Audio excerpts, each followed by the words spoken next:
resultado le dice, bueno, muchas Es que gracias. el radio escucha merece edificarse y conocer acerca del tema. Es atendible, Ángel, no, es atendible, yendo en reparo de lo que ella está diciendo, porque si no, defenderla no, sino que tenemos que identificar a quién vamos a entrevistar. Está bien, pero que está hablando de la historia de la ADP.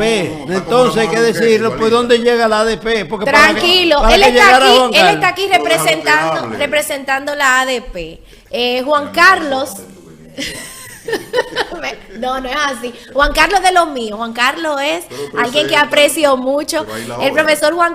El profesor Juan Carlos participó en las elecciones pasadas por el puesto, ¿verdad?, de presidente de la ADP en la filial de Puerto Plata y perdió por un voto. Yo tengo que decir y confesar aquí que muchos docentes que aman a Juan Carlos no votaron por él sencillamente porque temían perderlo como director de un centro educativo. Es cierto. Porque lo ha hecho tan bien, ¿verdad? ¿Verdad? Bienvenido, Juan Carlos. Bienvenido, Juan Carlos. Por atender a la invitación que te hiciera la reina. No, la invitación la hizo nuestro productor. ¿Quién? No eres tú la... Juan Enrique. No te falta. Buenos días, agradecerle a Ángel, Augusto y Karina la oportunidad que nos dan de compartir este tiempo con ustedes y por ende con la población de Puerto Plata y poder compartir un poquito de la historia y del accionar del que debe ser, y quizás sin el debe, el gremio más exitoso que ha tenido la República Dominicana a lo largo de los años, que es la Asociación Dominicana de Profesores. Hoy, realmente, como susurra Ángel, el gremio más fuerte con que cuenta el país y el que tiene la mayor cantidad de estructuras funcionales, porque la ADP cuenta con 155 seccionales a nivel nacional que tú puedes movilizar en un momento determinado y te van a actuar de manera cónsona, así como las estructuras de dirección eventual, que es el pleno, que es la asamblea, y el Congreso, que está supuesto a realizarse ahora los días 3, 4 y 5 de noviembre, que nos va a permitir a nosotros ver el sindicato desde dentro, ver qué debemos mejorar, qué debe seguir igual, qué se debe agregar como una forma de adecuar el sindicato a los nuevos tiempos. ¿Es el Congreso número cuánto? Este es el Congreso número 11, que está dedicado al profesor Cruz Durán Montero. ¿Quién era? Cruz Durán, un dirigente histórico de la Asociación Dominicana de Profesores, originario de la Línea Roja. Si buscamos imágenes pasadas a la ADP, vamos a ver un señor que siempre llevaba puesto un gorrito, un gorrito, y vestido con atuendos folclóricos porque era un activista cultural y muy posiblemente con un cigarrillo en sus manos en aquel tiempo que no se veía el cigarrillo como un ente dañino a la salud. Y es al profesor Cruz Durán. Que no conocíamos, profesor, escúcheme. Sí, que no conocíamos que era dañino. Que no conocíamos, Siempre correcto, Augusto. El profesor Cruz Durán, un batallador de toda una vida, en el 2020 partió a los brazos de la eternidad. Entonces se le ha dedicado este año el 11º Congreso de la Asociación Dominicana de Profesores al profesor Durán Montero. Esto con la intención de reconocer sus méritos. María Santísima, puesto un jarro de café.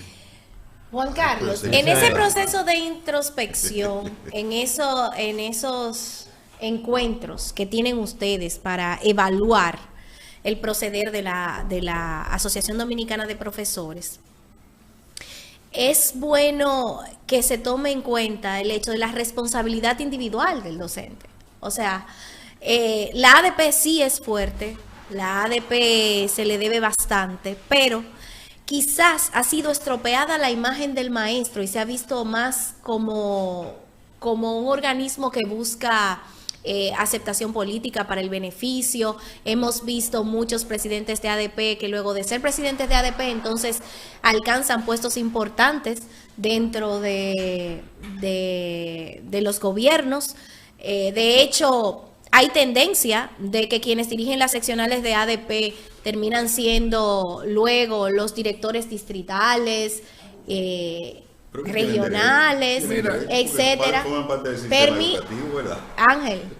Mira, en ese sentido, por ejemplo, con relación al ministerio, si no me traiciona la memoria, no han sido tantos los dirigentes nacionales de la ADP que han llegado a ocupar la posición de ministro y o secretario previo a la modificación constitucional de 2010. Tendríamos el caso de la maestra Ibelice Pras de Pérez, sí, que es del comité gestor, del comité fundador de la ADP. Tendríamos el caso del profesor Melanio Paredes, ¿viste? Que fue... Una pausita ahí. Dijo maestra Ibelice y el profesor Melanio Paredes. Hay una diferencia del cielo a la tierra entre un maestro y un profesor. Viniendo de Juan Ese Carlos. sabe de eso. Viniendo de Juan Carlos. No, hermano, sí. yo soy su admirador número uno. Sí. El profesor Melanio Paredes y en el último tramo el profesor Roberto Furcal. Conforme mi memoria, son los únicos 3 miembros de la ADP, doña Ibelice, que fue presidenta, en aquel entonces secretaria general. Sí.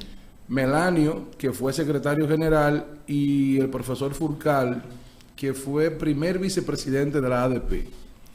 Son las 3 personas que han estado en posiciones clave de dirección del sindicato, que han pasado al ministerio.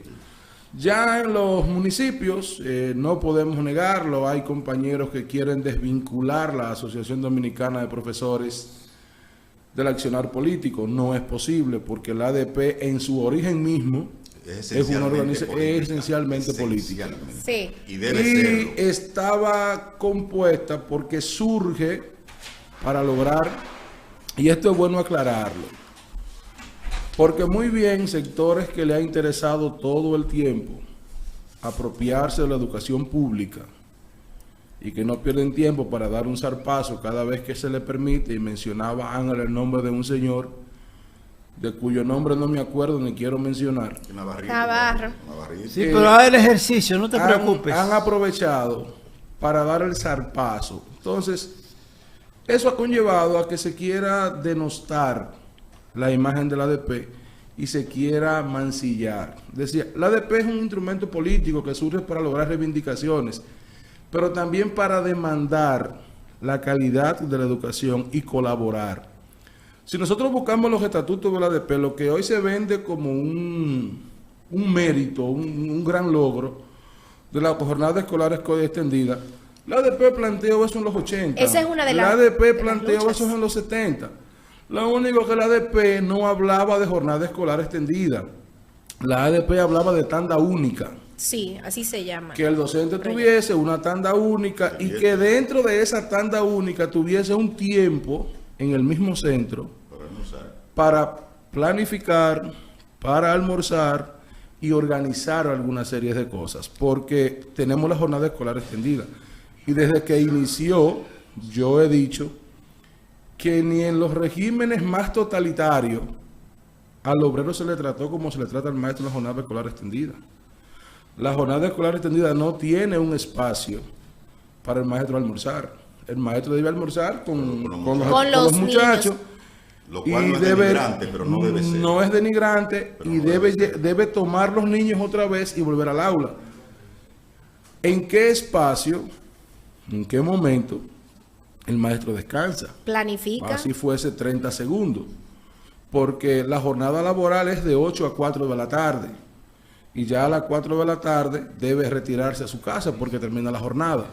Entonces, no hay un espacio como tal, más que las horas entre clases que tiene que dedicarle a supervisar. No existe ese espacio donde él pueda decir, bueno, estos 30 minutos son para descansar, para recuperar fuerzas, para volver a iniciar una jornada con más vigorosidad y seguir aportando. Y ni hablar de los maestros de nivel inicial, porque los maestros de nivel inicial no tienen 35 o 30 muchachos en un aula, no tienen un ayudante y son también quienes los llevan al baño, quienes le limpian el reguero. Ese es otro tema que la ADP aborda. Y volvemos, siempre se nos acusa de que nosotros nos preocupamos únicamente por las reivindicaciones. Sí. Y yo le he dicho, nada más falso que eso. Nada más falso que eso. La lucha por la construcción de escuelas es una lucha que la ADP siempre la ha tenido en su carpeta. ¿Para qué? Para lograr la reducción de la sobrepoblación escolar. Porque yo le decía, bueno, a una madre en el Eduardo Brito, que me dice, profe, pero yo quiero inscribir al niño aquí. Y yo le decía, doña, es que yo, mire que soy el director de la escuela, en el grado que usted me está solicitando el cupo, si yo tuviese mi hijo en edad de ese grado, no lo inscribo. Porque el grado tiene 46 estudiantes. Y no hay forma humana. No hay garantía.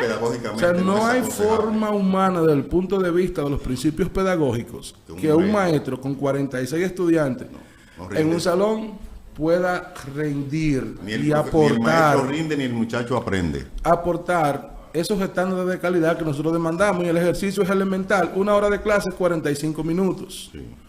Usted lo desglosa, 5 minutos cuando el maestro llega al aula para organizar los muchachos, que se construya ese ambiente. Lo que se llama apertura. Viene luego el inicio, ya cuando él comienza a introducir el tema, ahí se le van 5 minutos más, quedan 35. Cuando pasa a explicar el tema, se le pueden ir 10, 15 minutos.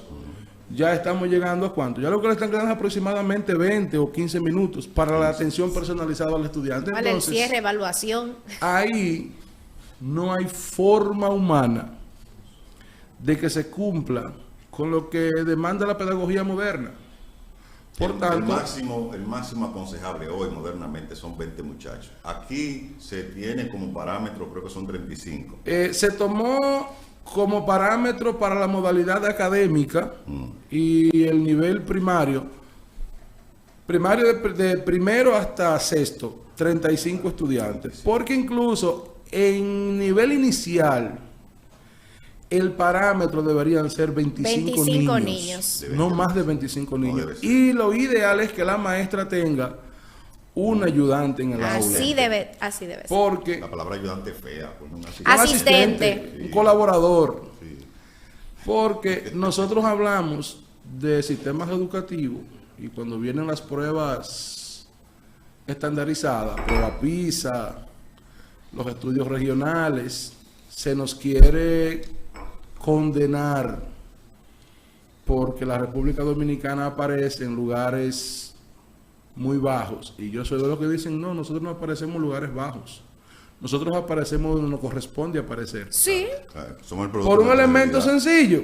Cuando tú me mides con Finlandia, tú me mides con Alemania, tú me mides con Noruega, tú me mides con los tigres asiáticos, entiéndase, Japón, Singapur, Corea del Sur, China. No hay forma humana no son de quedar, o sea, no son equiparables. Entonces, ¿qué yo he dicho? Que usted detenga después que toque ese análisis, porque volvamos a la tan extendida. ¿Qué yo he dicho?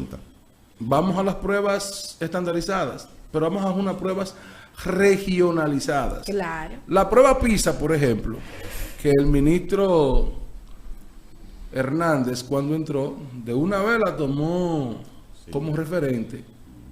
Para Ecuador se usa una prueba regionalizada, es decir, una prueba que se aplica al contexto de la educación de los niños que están en Sudamérica, específicamente en Ecuador. Es que es imposible.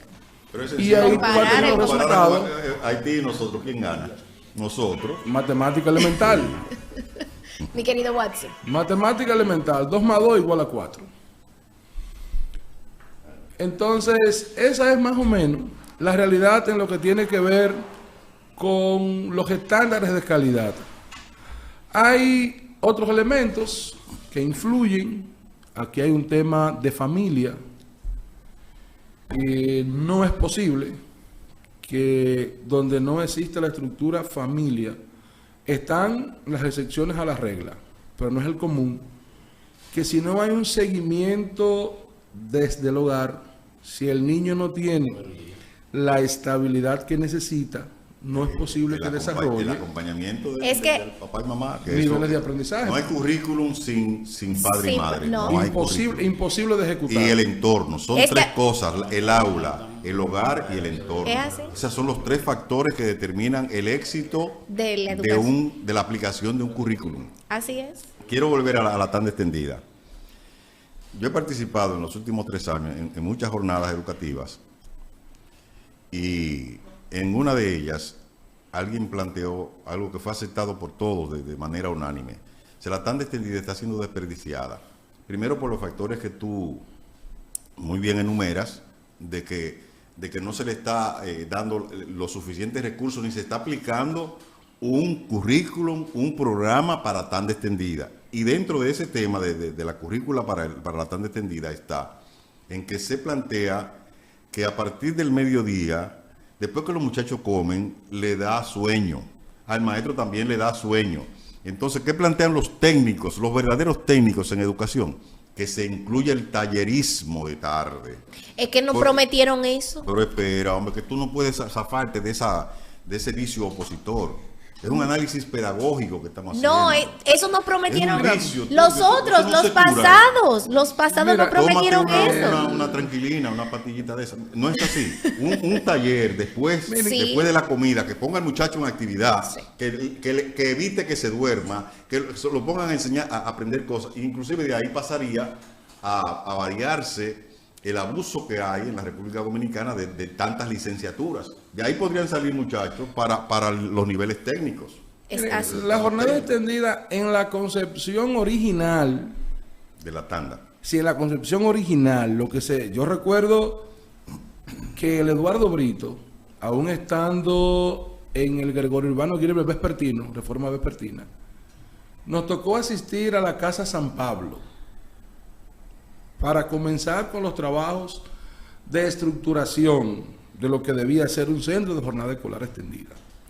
Ese centro conllevaba un plan de implementación que me determinaba a mí con cuántos estudiantes yo podía trabajar e identificar los talleres que se podían ejecutar.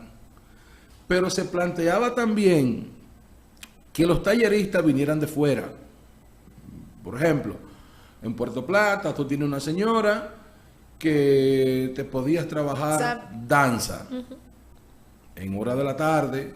Primero se planteaba en horas de la tarde.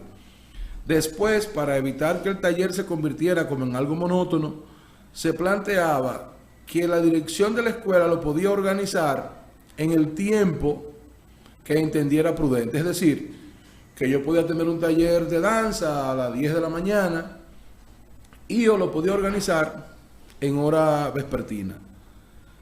Y venía también un conjunto de habilidades que el muchacho podía desarrollar. De eso, competencias. Lo único que se logró fue el monitor deportivo. Que sí, muchos centros de jornada escolar extendida tienen un monitor deportivo para desarrollar disciplinas deportivas específicas. Por ejemplo, en el Eduardo Brito, ahora contamos con 2 monitores. Uno que es experto en voleibol y otro que es experto en básquetbol. Por eso, cuando los muchachos de allá compiten en básquetbol, pues los resultados se ven. Ahora, ¿qué ocurre? Que el ministerio, y recuerdo que aquí en el salón de la escuela Fundación Luisa Ortega, nos reunimos cuando se dio la orden de que no se iban a contratar monitores y que los talleres lo iban a trabajar los maestros. Y yo recuerdo que decía en esa reunión, pero es que un maestro puede ser buen bailador. Ahora, hay que ver si sabe enseñar a bailar. Es que una maestra puede apreciar, oye, me hacer una excelente crítica de arte, pero hay que ver si sabe pintar un cuadro, porque no es lo mismo apreciar el cuadro a pintar el cuadro. Se necesitan expertos en el área. Entonces, se les dejó al maestro. Discúlpame, Juan Carlos, el maestro que tiene que planificar. El maestro que tiene que llevar un libro de registro. Eso tiene que venir. Entonces, ¿cuál fue la excusa en aquel entonces? Bueno, que contratar los talleristas suponía la creación de una nómina paralela. Pero es que no es una nómina paralela. fue lo que concebimos y era el proyecto que daba resultado. Lo único que da resultado. Yo tengo que hablar de mi casa, que es el Eduardo Brito. En el Eduardo Brito logró erradicar, o sea, tú no escuchas pleitos. Pero no es porque no, es porque nosotros logramos establecer un modelo que logramos combinarlo con talleres cuando el centro comenzaba a captar el personal. Por mi misma vinculación con la ADP, yo sabía dónde estaban los maestros que tenían ciertas habilidades, ciertos niveles de competencia fuera del área curricular, y esos maestros se fueron encantando para llegar al Eduardo Brito. Una ventaja que tiene el Eduardo Brito es que ahí el ocio no impera. Lo que pasa en muchas escuelas es lo que provoca esos niveles de violencia, esas situaciones que se dan, que incontrolables, que de hecho ponen en juego la gestión de los directores de esos centros, es el hecho de que hay mucho ocio, se pierde mucho tiempo. Eso dice la gente. En el Eduardo Brito, en el Eduardo Brito, en el Eduardo Brito, a mí me consta. Tú lo que quieres estar alabando. No, yo no estoy alabándolo. Juan Carlos sabe. ¿Quieres que te nombren allá? No, yo quiero hablar no de. Hay posibilidad. No, yo quiero hablar de mis experiencias. Yo no ando buscando eso. No, de hecho, soy maestra de profesión, no concursé porque no quiero entrar al sistema en este tiempo de mi vida. El título de maestro eso lo dejamos para después. Ahora estamos viendo el caso del maestro Juan Carlos. Permíteme concluir con el punto, Ángel. ¿Qué te puedo decir? En el Eduardo Brito yo sé, a mí me tocó ir durante un proyecto que se estuvo desarrollando y quedé sorprendida. De hecho, para nosotros fue un centro modelo a nivel regional, ha sido reconocido como un centro regional modelo a nivel nacional. Entonces, yo fui al Eduardo Brito y me sorprendió cómo el director conocía la capacidad, la habilidad que tenían muchos de sus estudiantes, cuáles eran las competencias de esos estudiantes, y le preguntábamos, pero no pasa en otros centros. Le preguntábamos al permiso, Ángel. En la vez, el director tiene que abrir toda parte y le vocea a los muchachos, mira, fulanito. Yo lo conozco a Chefi también, y pasa. No, yo estoy hablando a nivel del liceo, nivel secundario. Permíteme decirte, en el Eduardo Brito yo vi este director motivar a un estudiante que aprendió a reparar computadoras de manera empírica. Sí, como la mayoría. Y ese estudiante ha sido capaz de preparar, porque el director abrió el espacio para que ese estudiante enseñara a otros estudiantes a reparar las computadoras que da el ministerio, ya que no había garantía como se había prometido cuando se dieron los equipos. Ese estudiante tuvo esa habilidad de aprender. ¿Y qué hizo el director? Aprovechó esa competencia y ahí tenía un grupo de estudiantes que se reunía a aprender de un estudiante más. O sea, no solo el maestro puede hacerlo. Está demostrado. De ese tema que hablábamos tú y yo ayer, el currículum está en manos del maestro, si es un maestro. Si es un docente, un profesor, coge literalmente lo que dice ahí, y si no se puede hacer lo que dice ahí, no lo hace y salta al siguiente punto. No. El maestro adapta el currículum a la realidad del aula, a la realidad del entorno, que es lo que ha hecho. Sí. Pero con el tema del currículum también nosotros debemos ver lo siguiente. La República Dominicana tiene un currículum que yo he dicho toda la vida. Por ejemplo, un estudiante que desarrolla las competencias en el área de matemáticas que define el currículum dominicano es un estudiante que lo pueden llevar a la NASA porque es un matemático puro. Entonces tiene demasiado contenido y muy poco tiempo para aplicar. El maestro tiene la presión del técnico distrital que lleva una ficha. Bueno, maestro, mire, usted trabajó el contenido 5, el 6, el 7, el 8, pero le falta el 9, el 10 y el 11 para completar con el programa. Y se ha desatado un afán por cumplir con un programa desde el ministerio, aclaro, desde el ministerio, por decir que tú cumples con un programa, y si eso se ha privilegiado por encima de desarrollar las competencias de los estudiantes. Es lo mismo que la jornada extendida, y vuelvo sobre la jornada extendida. ¿Cómo es posible que aquí se aperturaran escuelas en jornada extendida sin comedores? Sí. Y yo soy claro, todo el mundo sabe, porque yo sí tengo algo, yo tengo color, yo no soy incoloro. La mayoría no tiene. Pero el hecho de que yo tenga color, de que yo tenga simpatía, a mí no me ciega. Por ejemplo, en la gestión pasada aquí nunca debió llevarse Angelcito Bonilla, Sí. a jornada extendida. Y ustedes me dirán, bueno, Juan Carlos, entonces tú le quieres privar a esos niños del almuerzo. Ojo, cuidado con eso. No voy a poner el ejemplo para que no suene desagradable. Pero no es verdad que un niño tomando un plato para irse a comer al aula, niños pequeños, usted sabe todo el reguero de comida que se va a hacer ahí.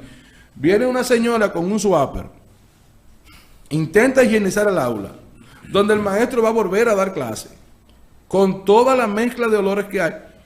Eso no es posible. Se festinó un proyecto. No es lo mismo que tú vayas a Javier Martínez, que tiene un comedor, que tú vayas al Santos Romel Cruz, que está en la entrada del Javillar, que tiene un comedor, que tú vayas a la profesor Juan Bosch, que tiene un comedor, que tú vayas a los Rieles 2, que tiene un comedor, que tú vengas al Eduardo Brito, que tiene un comedor, Fe y Alegría, que tú vayas a Fe y Alegría, que es el modelo de jornada escolar extendida, porque fue el centro piloto en Puerto Plata.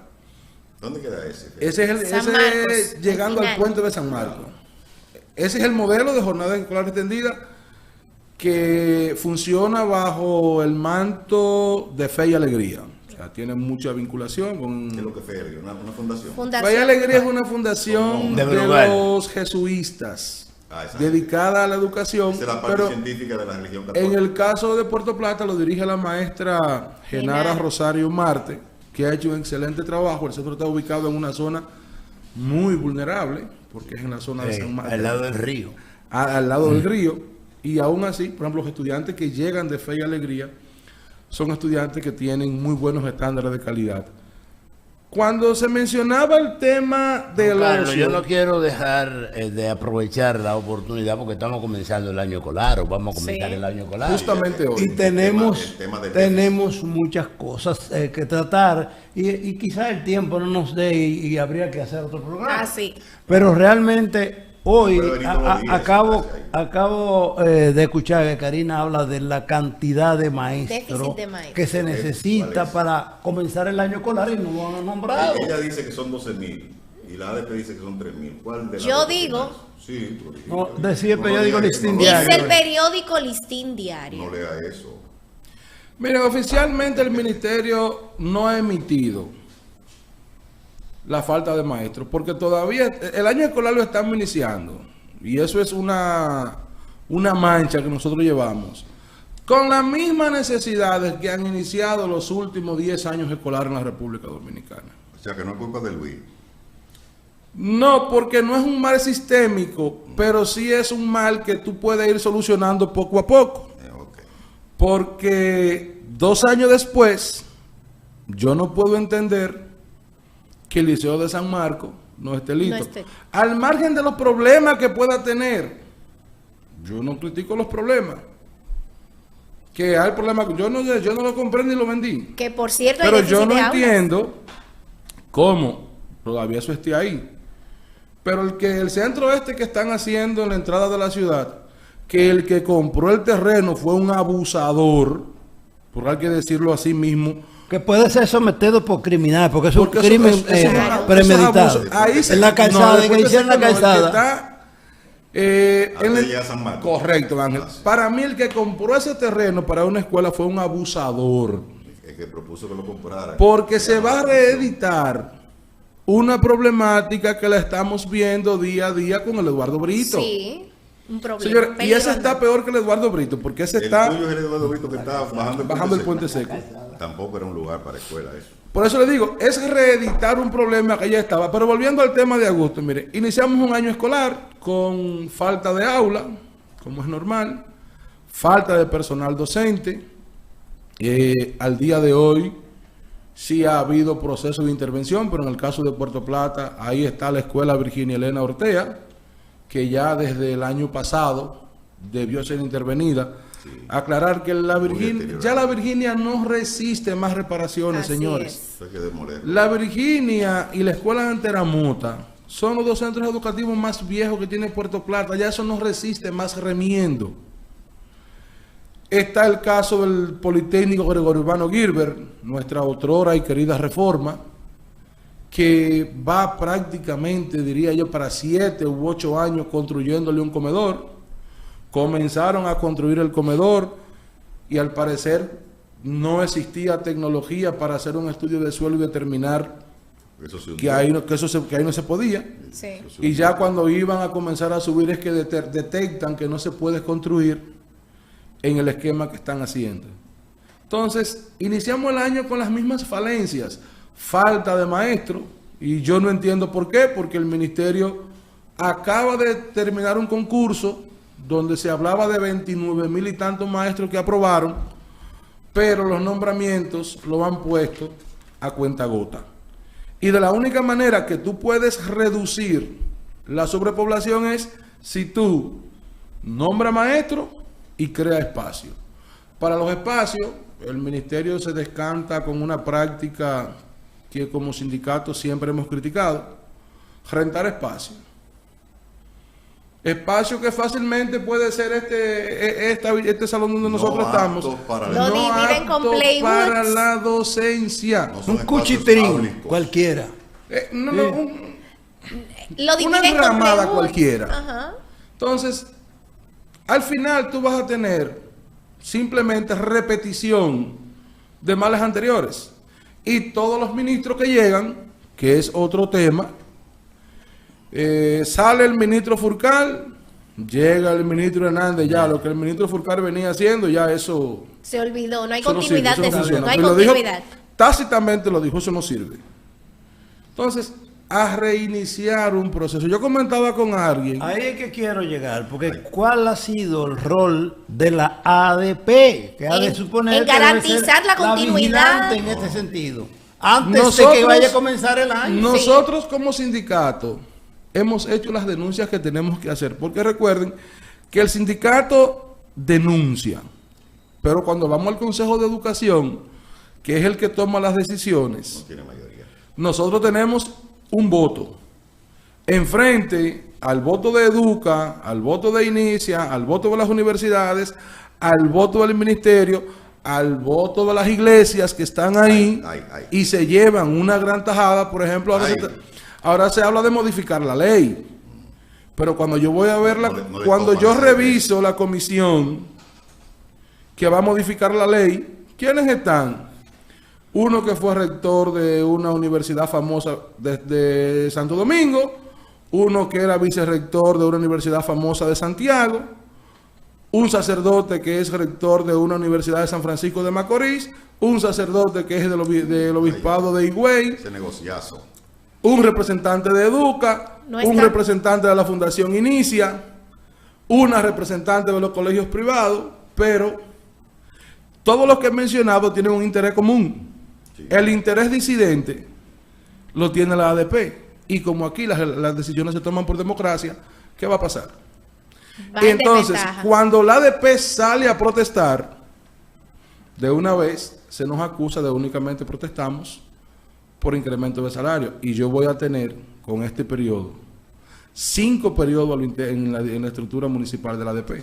Me consta y yo le puedo buscar todos los planes de lucha de la ADP, donde todos los planes tienen prácticamente las mismas problemáticas. Maestro, partiendo entonces de la... Maestro. Sí, ese maestro. Sí, maestro. Partiendo entonces de esta educación que va a comenzar hoy, vamos a decir en cero, ok, comenzamos hoy. Puerto Plata, ¿cuál es la situación de Puerto Plata visto por el secretario de Educación? De docente, del viceministro. No, me refiero de organización de la ADP. Plata, de organización del municipio de Puerto Plata. Vamos a ver. Mira, Puerto Plata presenta déficit de maestros, déficit de espacio, déficit de mobiliario. Pero se ha hecho un levantamiento por la ADP que pueda decir se necesita tanto de esto, tanto de aquello y tanto de... No, es que la ADP, yo te hago la denuncia. Nosotros tenemos estructura de base en todas las escuelas, que se le dice al director del centro lo que se necesita, que el director del centro lo solicita al ministerio, pero el ministerio no cumple. Oye, vuelvo otra vez para donde yo sé, porque yo estoy ahí todos los días. Mira, el Eduardo Brito tiene 3 años, solicitando 600 butacas. Porque se inventaron un pupitre dominicano, que yo felicito el que lo cobró. Sí, yo lo felicito porque el pupitre dominicano, tú le haces este movimiento y la butaca se suelta. Extremadamente cómodo. Sí. Extremadamente cómodo, pero se desarma de una vez. No resiste. Tenemos 3 años solicitándole 600 butacas al ministerio. El año pasado, cuando estábamos en medio de la protesta, yo quiero pensar que fue al azar, no porque yo estaba en la protesta y quizá quisieron mandarme con eso que me callara, pero yo tengo un problema, yo sé para qué me la dieron. Llegaron 300 butacas. De 600. De 600. ¿Pero qué butaca llegó? Llegó la butaca Intec tipo 3, que es la butaca para niños de 6º, 7º y 8º. Cuando un muchacho de 17 años, que son los estudiantes, 16 y 17 años, que es 5º y 6º de secundaria, se quiere sentar en la butaca, no cabe. No hay forma. No cabe. Entonces, que tomen docencia en el suelo. Entonces, yo les reconozco, por ejemplo, que el año pasado se intentó hacer una adecuación de centros. Pero ya tú vas a los centros, la pintura, tú le haces esto. Y la pintura se te va en la mano. Hubo un operativo, de hecho se intervinieron con Sí, diferentes instituciones hubo un del operativo, Estado.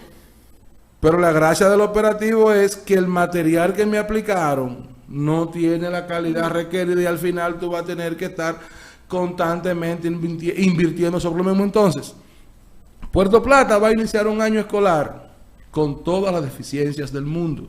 Porque vuelvo y te iniciamos sin intento de construirle un comedor a Ángel Sixto Bonilla, sin intento de construirle un comedor a Nacaona Maimón, sin intento siquiera, puede que esté licitada, puede que no esté licitada, la reparación o demolición de la escuela Virginia Eloy Nortea. Pero hay un histórico muy guardado que es la famosa ciudad escolar de Padre Granero. ¿Quién compró el terreno? Ahí es que está, que el terreno no se compró. Yo lo que quiero saber, yo recuerdo que eso es del grupo del Eduardo Brito, eso era un lote completo, Eduardo Brito, Javier Martínez, Ramiro Coronado, que a esos ingenieros le adelantaron un 10% del costo total de la obra para que comenzaran. Y mire, Se alzaron. del 2013 al 2022 Es mucho. son 9 años. Con ese 10% de los Y todavía... No, está en el banco. El 10%. Pero el banco, pero genera interés. Se reserva. Genera ganancias. Claro. Lógico. Pues Entonces- esa ganancia también me ¿a dónde imagino. va para Entonces me imagino ahí que esa está, ganancia también le la pertenece al ADP te Estado. dice, vamos a iniciar la construcción de la ciudad escolar de Padre Granero, que eso va a desahogar de manera amplísima la sobrepoblación que tenemos en los centros de la ciudad, o sea, en los centros que están en el casco urbano. Sí, hay que prestarle atención San Marcos y Juan y Carlos, Padre tú tienes Granero mucho para que no acá. cruza para el Padre Granero, porque el terreno lo ocuparon, lo están ocupando. Claro, porque es que el terreno nunca se definió. Y lo más grande en la vida es que usted no puede ser ni juez ni parte. Aquí usted no puede ser entrevistador y entrevistado. ¿Oíste? Eso es a ti. Eso te- Usted- eso te lo- Es a ti que te lo No, digo. usted- Yo sabía que no se iba. Eso te lo digo yo. Usted o es entrevistador o es entrevistado. Si usted no podía ser representante del comprador y representante del vendedor. Al mismo tiempo. Fin de la cita. Ay, carajo. Mira. No queremos decir pecado ni pecador. No, Digo, el pecado está dicho, porque es pecador. El pecador es lo que fin no queremos. es ese, sino denunciar el mal, que es lo que está Claro. haciendo con mucha elegancia el maestro Juan Carlos. Ese barrio tienen que cambiarle el nombre.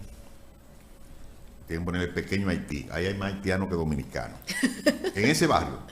No, pero pequeño Haití hay en muchos lugares de aquí de Puerto Plata. Ahí hay más haitianos que en Muñoz. No. Ahí. Ande, diablo. Mi hijo, nada más no es ahí. Mira, yo me paré en estos días antes de las 7 de la mañana un rato a comprar un queso frente a la escuela de Muñoz. Y comenté con el portero. Digo, pero ven acá, aquí no hay un dominicano. Y se sigue esperando, que ahorita llegan como 3. Sí, pero Muñoz tiene una Sí, connotación histórica. Eso era un batey. Claro, era un batey. batey. Pero Padre Granero, Y todo eso era hay zona más de haitianos caña. en Muñoz. Padre Granero, cuando esa gente diga La población Vamos a es poner bien... un presidente en este país, lo van a poner. Es bien amplia la población migrante en esos lugares. Juan Carlos, no me puedo ir porque tengo que irme antes de las 9 de la mañana sin preguntarte cuál es la posición, tranquilo, cuál es la posición de la ADP ante este comentario que hace Iván Lorenzo de que ha de reducirse el Ministerio de Educación 4.000 millones. Lo que pasa es que Iván Lorenzo no es maestro. Y como no es maestro, él va a velar por sus propios intereses. De política.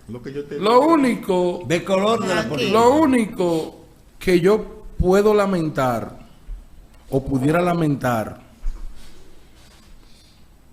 y sin ser adepto a la facción política del presidente Abinader, es que el presidente Abinader cometa ese yerro. Ese yerro lo cometió Hipólito Mejía en el cuatrienio 2000-2004 cuando le sacó dinero al Ministerio de Educación para traspasarlo a las Fuerzas Armadas. Entonces, insólito eso. Ojalá los asesores económicos del presidente no le permitan cometer ese yerro, porque estará atentando contra una de las luchas que más unificaron al pueblo dominicano, que fue la lucha por asignar el 4% todos de amarillo, yo estoy de a amarillo. educación. que hubo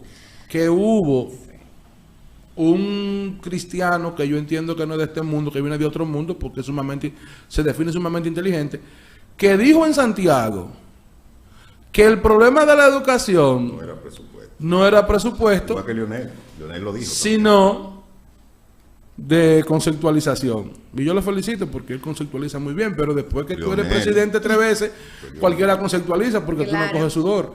Él nunca ha ido a un aula. Él ha pasado a inaugurar, pero no ha estado en un aula. Entonces, ojalá el presidente Abinader no cometa el error se deje asesorar, de quitarle, de mutilar el 4% que se consiguió en la calle, porque sépalo usted desde ya, que donde lo reclamamos aquella vez, lo volveremos a reclamar. Y con más fuerza. Habrá que recordar que Iván Lorenzo es senador. Y Correcto. que los legisladores son los responsables del presupuesto. Finalmente. pero él es un voto. No un voto. Y a la facción que él pertenece. Está bien, lo que haya dicho está bien. Okay. Ha creado, ¿verdad? Se ha creado Puso un tema. Sí. con la intención de medir, cuál va a ser la adquiescencia de la población. Lo que yo sí le puedo decir a Iván Lorenzo y al gobierno, que quien dirige el ADP hoy, la dirigía cuando el ministro Navarro estaba en el Ministerio de Educación. Y recuerdo que el difunto Reinaldo Pared Pérez hizo un comentario de que te vamos a sancionar. Y la respuesta fue: yo lo primero que soy es maestro y después gremialista. Frase textual del profesor Eduardo Hidalgo. Que es hoy es hoy el presidente del ADP nueva vez. Entonces, Isabel era diputado también. Sí. Diputado y dirigía la ADP. Entonces, el ministerio, el ministro, el presidente es quien decide si quieren paz laboral o quieren comenzar un año escolar con inestabilidad. ¿Algún comentario te merece, Juan Carlos, el costo de los textos que hoy los padres de familia están protestando como en todos los años, ¿no? Es que eso es recurrente. Eso es recurrente y eso se ha convertido en un negocio. Y yo decía, cuando yo salí de las aulas en el 2012, que paso a dirigir una editorial muy famosa, iba por la serie Coral, creo, serie Coral o serie Umbral. Como docente, yo tenía amigos en los colegios privados y yo conseguía los textos. Y yo hice un ejercicio en un año escolar de revisar 2 textos para atrás en contraposición con el texto de ese año. Y yo le tengo la información, no varía en nada, señores. La carpeta. Solamente se le varía la carátula. Ni siquiera los ejercicios. Y en el momento histórico que estamos, que tú tienes un mundo de información, yo no le veo. Ahora, ¿qué ocurre con los útiles escolares? Que eso es un gran negocio. Eso es un gran negocio. Y, por ejemplo, el ministerio, que se mofa, se ufana de decir que le va a suplir a los estudiantes. Bueno, en primaria suelen suplir útiles, pero en secundaria nunca llegan. Entonces, eso es un negocio que convergen fuerzas que se benefician del presupuesto de educación y que se benefician de educación. Porque muchas veces nos concentramos en las escuelas, pero no vemos todo el negocio que gira en torno a la educación. Señores, los libros de textos están supuestos a cambiarse cada 4, cada 5 años. Porque el currículum, y Ángel mencionaba ahorita el currículum, es flexible, es abierto. El texto tiene un contenido, pero usted me dice, bueno, Juan Carlos, que en Puerto Plata ocurrió un fenómeno, vamos a tomar el fenómeno de Playa Alicia, Playa Escondida, que se retira un poco la marea, ok. El fenómeno ocurrió. Yo voy, busco la información y al texto que yo tengo, perfectamente yo puedo agregarle esa información, tema, claro ese tema, y no hay que cambiar un registro de un libro de texto. Yo siempre menciono en una ocasión que mataron unos policías frente a Reforma, y a mí nunca se me olvida eso. Los maestros de sociales, estaba la profe Angelita, el profe Luis, estaba yo. Ese día, ¿el crimen del policía no estaba en el libro de texto? No, porque no estaba. Exacto. Automáticamente se integró al contenido que trabajamos y lo seguimos trabajando los años siguientes. Eso se le saca un beneficio. Porque eso ocurrió frente a Reforma, eso no ocurrió frente al José Dubó. El José Dubó no va a abordar ese tema como tal. Pero vuelvo y digo, eso es un gran negocio que beneficia a las casas editoras, que beneficia a los que fabrican uniformes, que beneficia a los que fabrican calzado, pero sobre todo, los que fabrican texto. Y pónganle ojo al caso del ministro Furcal. Aquí hay dos ministros que han chocado con las editoras. Chocó el ministro Melanio Paredes, que todo el mundo satanizó los libros de textos integrados. Yo siempre lo defendí, lo voy a defender. Cuando chocó con la casa editora, se fue Melanio Paredes. El ministro Furcal, que le hicieron todos los escándalos del mundo, chocó con la casa editora, se fue el ministro Furcal. Y cosa de la vida, de compras y contrataciones, a Furcal le rechazan la licitación, llega el ministro Hernández, y el mismo que ayer dijo que no, hoy dice que sí. Ahora dice que sí. Sí, es un negocio. Fume usted y déjeme el cabo.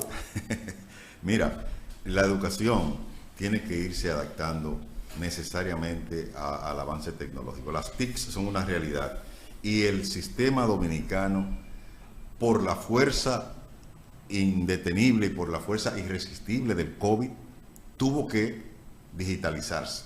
La virtualidad se le impuso al sistema, se le impuso porque está programado en el mundo entero que la docencia sea virtual en su esencia, que sea virtual.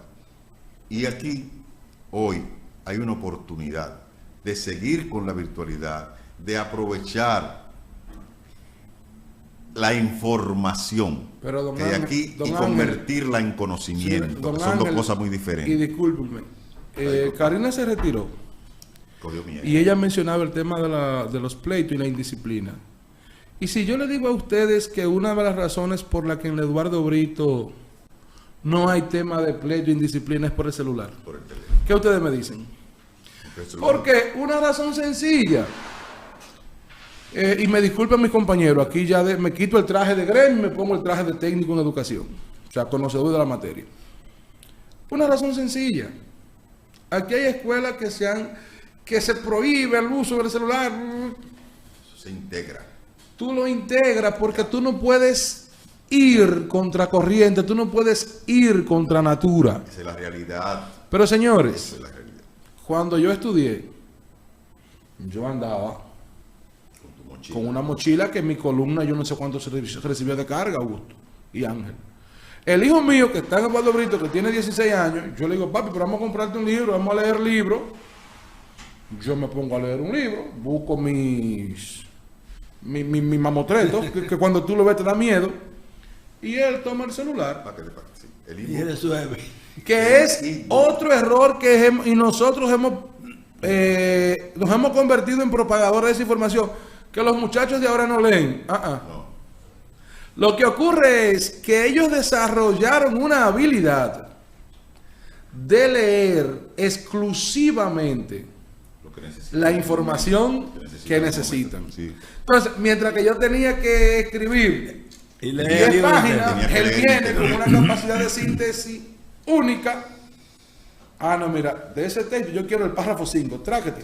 Sí. Y el párrafo 5 te lo descompone, que tú te quedas en el aire.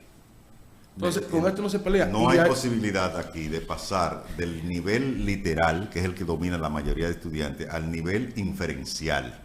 Porque tener el libro físico le permite al que está leyendo tener una hoja aparte, una ficha, y ponerse, que es como enseñaban a uno a leer. Entonces tú pasabas del literal al inferencial. Ya después tú soltabas eso y podías hablar de lo que habías leído. Esto tiene mucha información. Y el maestro tiene que integrar esto a las clases para convertir esa información en conocimiento. Y es ahí la tarea esencial de todos los que imparten docencia en este momento en cualquier aula. Donde a mí en la universidad los muchachos me dicen, profesor, no es así. Y te buscan a Google. Y Google te dice, no. Entonces tú tienes que decirle, mira, en Google tú encuentras 100 Y informaciones. te ridiculizan fácilmente. No, claro. Tú tienes que estar enterado, tú tienes que saber cuáles son las páginas indexadas para decir, no, búscamelo en tal página indexada que donde cuelan lo que van a publicar. Si no tiene rigor científico y no tiene originalidad, no te lo publican.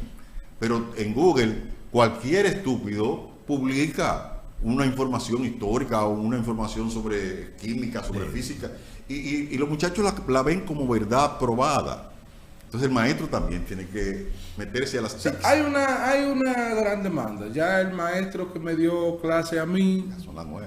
y el estudiante que yo le di clase no es el mismo. No, Se necesita, no, hay un igual. estudiante diferente No, igual. y para esto se necesitan prácticas pedagógicas diferentes. Gracias. Juan Gracias, Carlos, Carlos. a nombre de Karina, ¿quién fue que te hizo la invitación primero? No, fui yo que mandé a Tavares. Bueno. Invitar a no, a Karina. Karina no Juan quería Enrique, invitar. sí. Entonces, pero habrá un otro momento porque se necesita Muy bueno. Muy que haya orientación y que haya capacidad para poderla hacer llegar como debe llegar. Y Porque ahí el se- problema ahí es que mira, cuando ahí- llega distorsionada, tú sabes que es lo que se produce. Ahí se sentaron 3 personas. Sí. El técnico, que demostró que es un técnico. El maestro. El maestro Y el y el dirigente. sindicalista. Los 3. Y no hubo mezcolanza, ¿eh?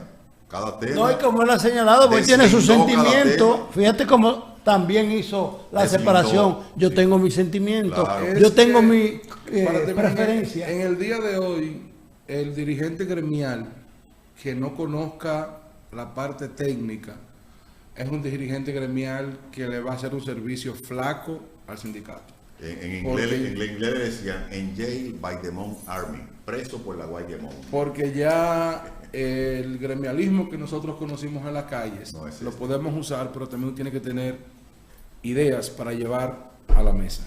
Gracias, Juan Carlos. Gracias a ustedes por habernos preferido. en el día de hoy. Mañana lo mismo, a la misma hora. Augusto y Karina llegan temprano. Yo siempre llego a las 7:01, porque duro 15 minutos para subir la escalera. Un cuarto piso, a mi edad. Gracias, Juan Gracias. Carlos, y nos mantenemos en contacto porque le vamos a necesitar.